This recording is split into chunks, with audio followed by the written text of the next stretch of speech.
Hello and welcome to Somewhat Unbiased. And today I want to talk about several games that you don't want to spend your money on. Well, if you already bought the game, then technically you've already, spent your money. But I'm saying like how if they have additional microtransaction or battle passes or any kind of similar where you have to spend additional stuff to get certain things in the game. Um, I want to talk about Call of Duty a little bit because it's a lot better than how it was before with the microtransaction and the loot boxes. They now introduced the battle passes, but I think it's not any better to be honest with you. And the fact that this is a yearly iteration game, so it's not really worth you buying all that stuff that's in the game because next year when the new game comes out, it's going to be useless because everybody's going to be migrating over to the new game unless you plan to play that game for like 2 years and skip the next iterations, then you can somehow get your money's worth. Otherwise, just stay away from that stuff. It's not worth it. Other games like NBA 2K, Madden, and FIFA, they all do the same thing where you have to buy those cards or whatever.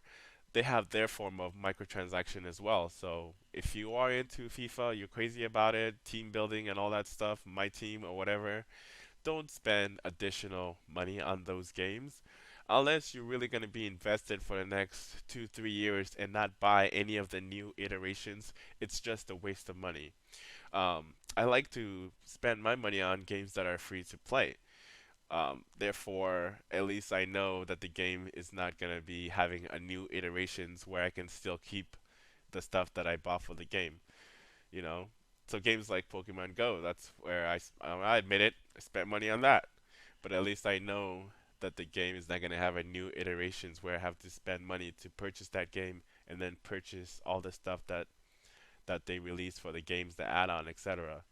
You know, so games like Fortnite and Apex Legends, where you have to purchase those skins or whatever, it's okay because most of their money comes from people purchasing those add-ons and stuff. But it's not really required, so you don't have to pay anything at all to play those games. But that's how they make their money by those cosmetics. But if I'm paying $60 for an experience, I don't want to be paying you more freaking money in order for me to have a great experience.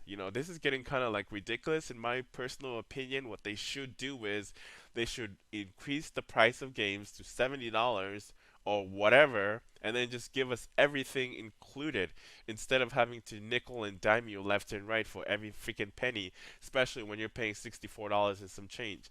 That's really expensive, and not a lot of people can afford those prices, and then you want them to spend additional money on that. It's BS. But I digress. Games that are worth spending money on is I feel like is the single player game and the experience is over and they give you more maps or more like a downloadable content where you can enjoy it a little bit further. Those are worth it to me. Like the Spider-Man game, I finished the game, but they came out with a new DLC, which I also bought those, and I'm gonna go ahead and play those. So at least I'm getting my money's worth. They got their money for $60 or whatever you pay for the game, and then they're gonna get more for the DLC because I think those are worth it to me. But then again, at the end of the day, it's not my money. I didn't earn it. You did. You could do whatever you want with it.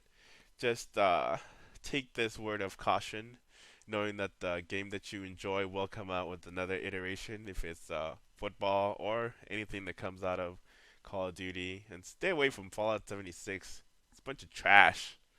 Alright? This is somewhat unbiased. I am the captain now, and I am out.